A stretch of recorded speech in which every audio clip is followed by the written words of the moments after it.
Bonjour à tous, j'espère que vous allez bien. Je voulais refaire un point aujourd'hui sur le dollar index et du coup, tout naturellement et parallèlement, si je puis dire, euro-USD. Donc il y a beaucoup de gens qui se questionnent justement sur l'euro, où est-ce qu'on en est face au dollar, est-ce que le dollar a des chances de surperformer l'euro, quels seraient les objectifs, qu'est-ce qui peut se passer.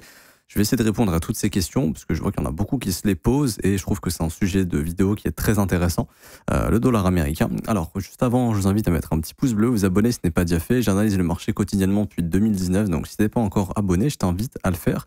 Et également, j'ai un mentorship qui arrive très très bientôt, c'est le premier lien en commentaire épinglé. La seule chose que tu as à faire pour le moment, c'est de t'inscrire sur Bitget via notre lien partenaire pour être éligible à ce mentorship qui t'apprendra clairement le trading de A à Z. Donc je t'invite vraiment à le récupérer. Ça arrivera bientôt fin février, mais tu peux assurer ta place simplement en t'inscrivant sur Bitget via le lien partenaire. Alors, pour revenir ici sur le dollar index. Alors qu'est-ce que le dollar index? Le dollar index, c'est le dollar vs un panier de devises, l'euro, le livre sterling, le franc suisse, yuan, etc., etc. Mais surtout, le dollar index représente en vérité, alors l'euro, je crois qu'il représente 53% du panier ici de devises, du panier de devises qui est évalué face au dollar, et l'euro à lui seul représente 53% dans l'indice. Donc si vous regardez euro-USD, c'est la même charte, mais en inversé. Ok. Et tout simplement, on peut voir que sur le dollar index, ici, on est dans un flux aussi qui dure quand même depuis plusieurs semaines, et ce flux n'est pas terminé. Ce qu'on peut noter sur le dollar index, c'est qu'on est en train de retravailler ce fair value gap baissier, qui a été ouvert depuis pas mal de temps, et vous voyez que c'est très précis, c'est chirurgical, le prix consolide ici. On peut voir également qu'on est probablement venu chercher la zone de rechargement de short, exactement. Donc on est dans des localisations où le dollar index pourrait éventuellement se retourner. Sauf que pour l'instant, il est juste en train de consolider et on ne peut pas encore parler de retournement. Également, ce qu'on peut noter sur le prix, et là c'est un peu plus problématique, c'est la validation ici d'un breaker bullish qui s'est formé juste là. Et ça montre vraiment que le dollar est dans une dynamique qui est très très haussière. Ok. Et que même si on avait des retracements, il y aurait peu de probabilité de s'enfoncer comme ça. En tout cas, si ça arrivait, ce serait très bearish et ce serait positif pour l'euro. Maintenant, on vit dans un monde où actuellement les taux d'intérêt sont encore très élevés aux États-Unis. L'inflation est mieux maîtrisée en Europe qu'aux États-Unis. Donc, tout naturellement, les taux d'intérêt de la Fed sont plus élevés que les taux d'intérêt de la Banque Centrale Européenne, la BCE. Et c'est ce qui fait que on a une courbe des taux d'intérêt qui continue de être en faveur du dollar, en fait, tout simplement. Plus les taux américains sont hauts et plus l'écart de taux est élevé avec les taux en Europe, plus ça renforce le dollar. Et actuellement, aux États-Unis, plus on va pricer une probabilité de ne pas baisser les taux. Et là, actuellement, c'est ce qui est en train de se passer. Il y a encore 2 mois en arrière, on était en train de se dire on allait baisser les taux 3 fois en 2025, sauf que là, actuellement, le marché est en train de se dire quoi? Non, finalement, ce sera qu'une seule baisse, elle sera en juin ou en juillet. Même pas maintenant, ils l'ont passé en juillet. Donc la baisse des taux interviendra en juillet et on n'est pas loin de pricer 0 baisse des taux. Donc ça serait catastrophique si jamais ça arrive. Je ne pense pas, perso, qu'il y aura 0 baisse des taux cette année. Je pense qu'il y en aura au moins 2. Parce que les CPI vont s'améliorer, etc. Mais actuellement, le marché se dit, OK, il n'y aura potentiellement qu'une seule baisse des taux. Donc tout naturellement, ça renforce le dollar face à l'euro. Et également, l'économie américaine qui est catastrophique comparée à l'économie américaine, suffit de regarder les PIB, etc., etc. Le PIB américain est bien au-delà du PIB européen.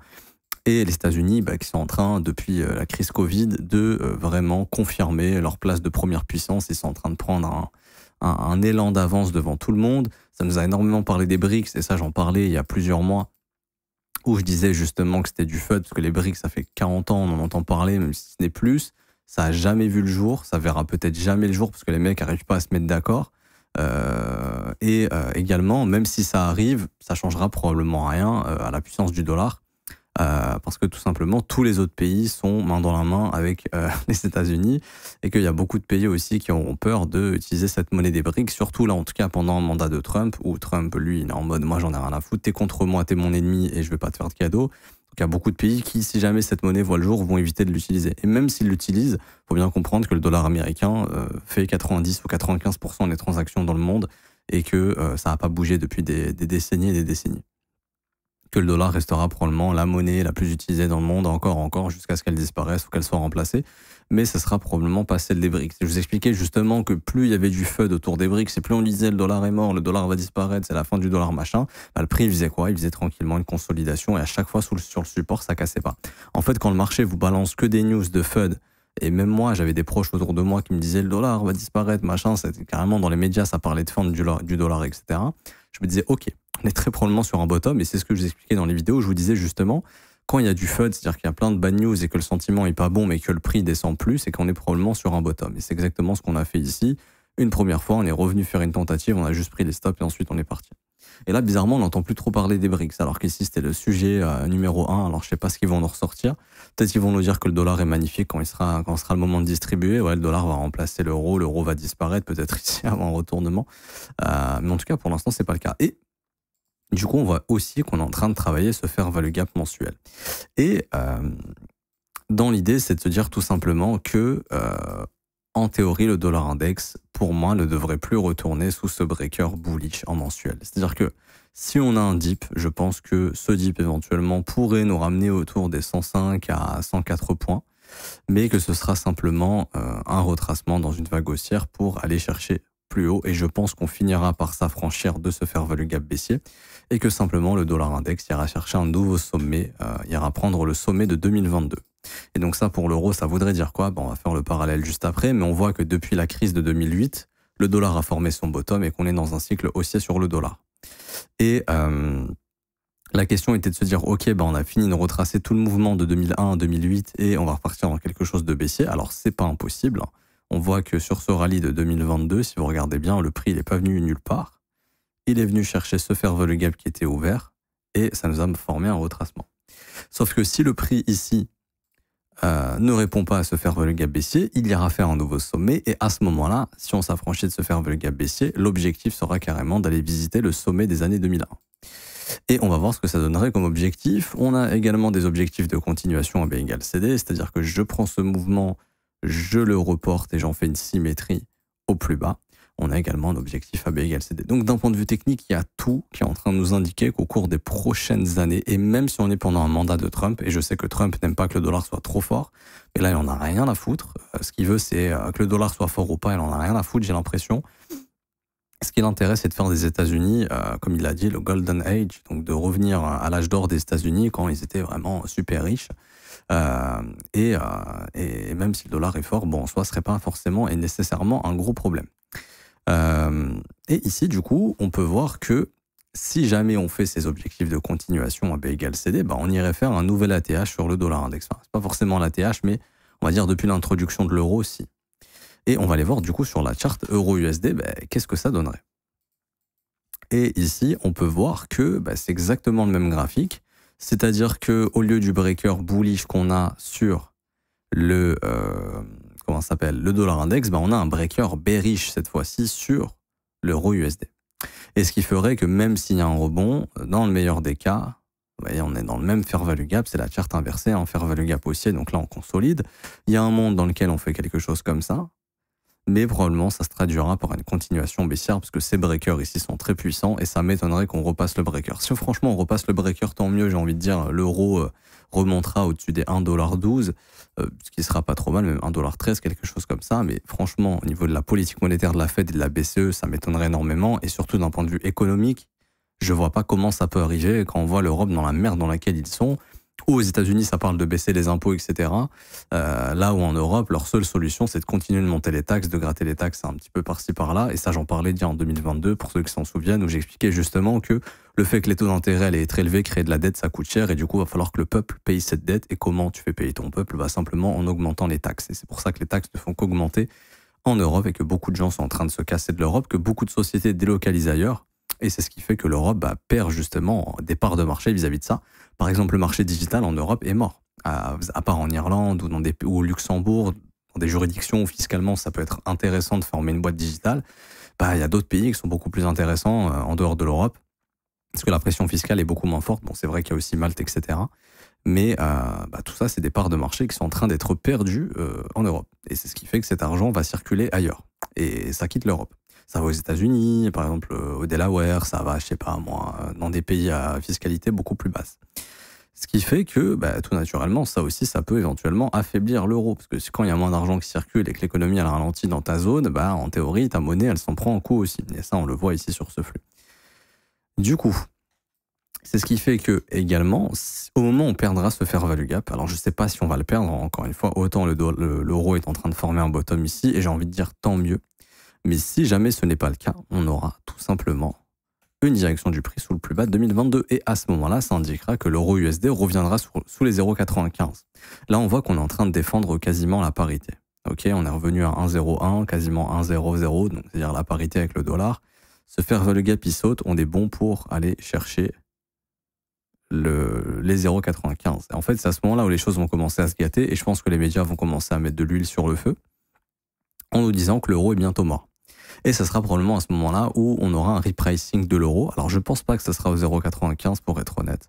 Moi, je pars du principe qu'au cours des prochaines années, je ne serais pas étonné de voir 1 euro sous les 0,82 centimes de dollar et je sais que ça fait flipper. Mais littéralement, j'ai l'impression que c'est vers ça qu'on se dirige, tout simplement. D'un point de vue technique, encore une fois, après, fondamentalement, ça suit. Quand je vois l'effondrement de l'Europe, littéralement, quand ils sont en train de tirer sur l'Irlande en leur disant « Ouais, t'es déloyal avec tes taxes trop basses », bah, au bout d'un moment, c'est ce qui marche, en fait. Tous les pays l'ont compris. Plus tu baisses tes taxes, plus t'es intéressant et plus t'attires des fortunes, plus t'attires des sociétés et c'est eux qui créent de la richesse dans le pays. Et ça crée du travail, ça crée de l'emploi, ça booste le PIB, enfin, ça fait tout ce genre de choses. Alors oui, certes, le budget est peut-être à réduire. Peut-être qu'il y a trop de gens qui sont payés à rien foutre, par exemple, dans certains pays européens, quasiment tous même, on pourrait dire. Par exemple, bizarrement, en Suisse, il y a un excédent de budget. C'est-à-dire les mecs ont trop d'argent, ils savent pas quoi en faire. Pourtant, ils ont des taxes qui sont relativement faibles. Et tu as des pays en Europe qui ont des taxes abusives et qui sont tout le temps endettés. Tu comprends pas pourquoi, tu comprends pas comment c'est possible. Bah, au bout d'un moment, il faudrait peut-être réduire justement les dépenses inutiles. Je pense qu'il y en a un paquet. Déjà aux États-Unis, ils sont en train de le faire avec le gouvernement Doge et ils ont déjà agi. Hein, je crois qu'ils ont déjà réduit les dépenses de 1 milliard daily, 1 milliard par jour. Je ne sais pas si vous vous rendez compte. Leur objectif, c'est d'atteindre les 3 milliards daily. Et je crois que ce qui leur permettrait de vraiment faire un énorme pas en avant, ce serait d'atteindre les 5 milliards par jour de déficit en moins. Ils ont déjà fait 1 milliard en l'espace depuis la création là, du truc, depuis que Trump est officiellement président, depuis l'investiture. Donc c'est déjà un gros taf qui a été fait. Mais bizarrement, en Europe, il se passe rien. Et ça, faut pas se leurrer que ça va s'impacter sur les prix, tout simplement. Et ouais, donc d'un point de vue technique, on est peut-être sur un bottom sur l'euro USD, mais je vois pas dans quel monde fondamentalement ça colle en fait. Alors techniquement, c'est une zone de consolidation de mon point de vue, mais je pense que cette consolidation finira par amener un break baissier qui nous ramènera plus bas, au moins sous les 95 centimes. Donc c'est-à-dire que 1 euro vaudra 95 centimes de dollars. Et à ce moment-là, la question c'est qu'est-ce qui se passe? Est-ce qu'on forme un bottom? Si oui, tant mieux. Par contre, si on continue, à ce moment-là, c'est au cours des prochaines années. Alors, ça peut être 2030, 2032, j'en sais rien. Ça peut être 2028, enfin, j'en sais rien. Mais au cours peut-être des 5 à 10 prochaines années, carrément avoir un euro qui serait sous le dollar. Et là, ça serait sous les 0,82. Et c'est ici, éventuellement, qu'on pourrait spéculer sur le fait qu'on ait fini un cycle de l'euro faible face au dollar. On avait un euro qui était très fort face au dollar pendant 8 ans. Ensuite, la crise des subprimes ici a totalement fait dégringoler l'euro face au dollar. Parce que clairement, les États-Unis se sont relevés beaucoup plus fortement que l'Europe. Et c'est à ce moment-là, d'ailleurs, qu'il y a eu un switch économiquement, d'ailleurs, bizarrement, mais l'Europe était très forte. Et les États-Unis, en 2008, sont revenus plus forts que jamais. Et c'est eux qui se sont le mieux relevés de cette crise internationale. Et actuellement, c'est eux qui ont l'économie la plus progressive et la plus croissante. Et il suffit de regarder les PIB, par exemple. Il n'y a pas que ces datas-là, hein. Mais actuellement, quand vous regardez ici les GDP, donc PIB, Growth Rate, par pays, on se rend vite compte que là actuellement les premiers Chine, deuxième Inde, troisième Indonésie, quatrième Arabie Saoudite. Bizarrement, c'est que des paradis fiscaux, hein, quasiment. L'Indonésie, très peu de taxes. L'Arabie Saoudite, il n'y a pas de taxes, je crois, ou très peu. Singapour, il y a très peu de taxes. On a l'Espagne qui s'en sort plutôt bien, intéressant. Mais quand vous prenez la zone euro, on est à 0,9 et c'est pas fou. Et quand vous prenez les États-Unis, on est quand même à 2,5 et on était quand même assez élevé cours des précédents mois, et quand vous prenez la zone euro, on est dans quelque chose qui est pas fou. Ici, ça remonte légèrement, mais voilà, on était à 5, 4. Bon, là, c'était les stimulus Covid qui ont pas mal aidé, mais depuis que ça commence à faire moins d'impact, on voit que le PIB est vraiment en chute et qu'il est revenu proche des 0,1%, ce qui en soi est pas très dramatique, mais quand vous regardez la France, l'Italie, ici, ça fait moins bien que l'Espagne. L'Espagne qui se redresse vraiment bien, franchement, bien joué à eux. Le Japon aussi qui est en galère. par exemple. L'Allemagne, pareil, hein, qui est le premier pays d'Europe, qui est là en termes de PIB. Ils sont en récession. Clairement, l'Allemagne est en récession officiellement. Donc quand tu as des pays de la zone euro qui sont quand même les pays les plus puissants et les plus riches, entre guillemets, qui sont en train de rentrer en récession, bah, tu comprends vite pourquoi l'euro, il se pète la gueule face au dollar. Et tu comprends pourquoi le dollar est, pour l'instant, la devise la plus forte avec le franc suisse. Et on a même dans le United Kingdom, donc le UK, qui s'est cassé de l'Europe, mais qui également a un PIB qui n'est pas si exceptionnel que ça et qui même a connu un PIB négatif pendant un trimestre. Donc on a toute cette zone euro, UK, qui est un peu en galère, avec d'autres pays ici qui arrivent à tirer même le PIB vers le haut, mais ne sont pas forcément les pays les plus, pas dire les plus développés, ça n'a rien à voir, mais ceux qui pèsent le plus en fait dans ce calcul de PIB justement. Et on voit que les grosses puissances comme la France, l'Allemagne, etc. sont pas mal en galère. Et tout ça, ça explique pourquoi on a un dollar qui est faible. Enfin, un dollar qui est fort, pardon, et un euro qui est faible. Et là, on voit justement que le dollar qui est fort, bah, ce n'est pas une indication que l'argent quitte les marchés pour se réfugier dans le dollar. Parce qu'on a vu le dollar pumper avec les indices, etc. Ça montre vraiment que l'argent fuit l'Europe pour aller dans des juridictions où l'économie est beaucoup plus stable. Et on voit que ça se barre vers les États-Unis, etc., etc. Et ça, c'est important de le comprendre. Et alors, qu'est-ce que ça peut impacter pour vous, votre quotidien? Bah, pas forcément énormément de choses, mais en fait, là, on voit vraiment que les États-Unis sont en train de creuser. En fait, les citoyens américains sont en train de creuser leur pouvoir d'achat vis-à-vis des Européens. Et il y a pas mal d'autres pays qui remontent, en fait. C'est-à-dire que l'Europe était une zone dans laquelle, il y a peut-être 20, 30 ans en arrière, où le pouvoir d'achat des citoyens ne faisait qu'augmenter, ou en tout cas baisser très peu. Et là, on commence à rentrer dans une ère où le pouvoir d'achat des Européens est en train de s'effondrer et que d'autres pays, justement, eux, voient leur pouvoir d'achat augmenter. Ce qui veut dire que les Européens sont en train de s'appauvrir et qu'il y a d'autres juridictions, il y a d'autres pays, notamment en Asie, au Moyen-Orient, etc., qui sont en train de devenir de plus en plus riches. Et ça ne veut pas dire que l'Europe va devenir le tiers-monde, loin de là. Mais l'Europe perd vraiment de sa dynamique qu'ils avaient pendant très très longtemps. Et la situation dans laquelle nous sommes fait que ça risquera malheureusement de rester comme ça pendant pas mal de temps tant que les choses ne bougent pas. Et notamment avec des taux qui étaient très bas, le pouvoir d'achat des Européens était en chute libre, mais maintenant que les taux sont très élevés, ce pouvoir d'achat est en train de baisser, d'une part parce que l'inflation a été très importante, d'une part parce que les salaires ont très peu évolué, et d'une part parce que le coût de la vie à cause de l'inflation a énormément augmenté, et également les taux d'intérêt sont très élevés, ce qui fait que les Européens peuvent investir difficilement. Je parle pour les particuliers, hein, tout ce qui est professionnel, institutions, machin, eux arrivent encore très bien à le faire, mais ça devient encore plus compliqué pour investir, et également parce que le coût de la vie, comme je disais, devient de plus en plus cher, et parce que les taxes aussi augmentent énormément. Ce qui fait que ce que tu peux mettre dans ta poche diminue de plus en plus. Donc déjà, l'inflation est super élevée, le coût de la vie a énormément augmenté, et en plus, sur le peu qui te reste, on te taxe encore plus. Donc je ne vois pas comment tu peux amener à bien ton économie en ayant une situation comme ça. Et ça se reflète sur les graphiques. Je m'arrête ici pour aujourd'hui, j'espère que ça vous aura plu. Si c'est le cas, n'hésitez pas à laisser un petit pouce bleu, vous abonner, ce n'est pas déjà fait, mais à mettre un petit commentaire. Merci à ceux qui jouent le jeu. Je vous rappelle en commentaire épinglé le mentorship, mais il n'y a pas que ça. On a un système de copy trading qui est rentable. On vous met tous les résultats dans le Discord à chaque fois. C'est factuel, il y a les stats, il y a les témoignages des membres. On ne vous vend pas du rêve, on n'est pas en train de vous dire que vous ferez du x1000, du x100, loin de là. Par exemple, on a une des stratégies qui a un APY estimé à 44% annuel. C'est-à-dire que si vous mettez 1000 euros, vous allez gagner 400, 440 euros, quelque chose comme ça. On n'est pas en train de vous vendre du rêve en vous disant dépose 1000 euros, tu vas gagner 100 000 euros, tu vas devenir riche. Loin de là. On est sur des perfs qui sont totalement honorables, réalistes. Et on a aussi également les stratégies LIM ici qui ont fait 47 TP. Le but de cette stratégie est d'acheter quand le marché baisse, quand il y a des signaux bien spécifiques, et de revendre tout le temps en gain. Juste la seule chose qu'on ne maîtrise pas, c'est la durée du drawdown. Mais le bot finit toujours par prendre ses profits. Cette stratégie a été pensée pour ça. Si vous ne savez pas acheter quand le marché baisse, quand vous avez peur de le faire, ou que quand le marché monte, vous êtes à chaque fois en train de FOMO, etc., ce bot évite ces choses-là absolument. Il n'achète jamais quand il y a du vert. Il achète que quand il y a du rouge, et c'est comme ça que ce bot est rentable. Et c'est comme ça aussi que vous pouvez être rentable. Le bot le fait parce qu'il n'a pas d'émotion. Il n'en a rien à foutre. Le bot n'a jamais peur. Quand il y a du full rouge et qu'il a les conditions pour acheter, il va acheter. Peu importe ce qui se passe sur les marchés, et il finira toujours par prendre ses bénéfices. Pour rejoindre le copy trading, c'est simple, c'est le premier lien en commentaire épinglé, c'est gratuit, vous conservez 100% des gains, vos fonds restent sur la plateforme, donc il faut s'inscrire sur BitGet via notre lien partenaire.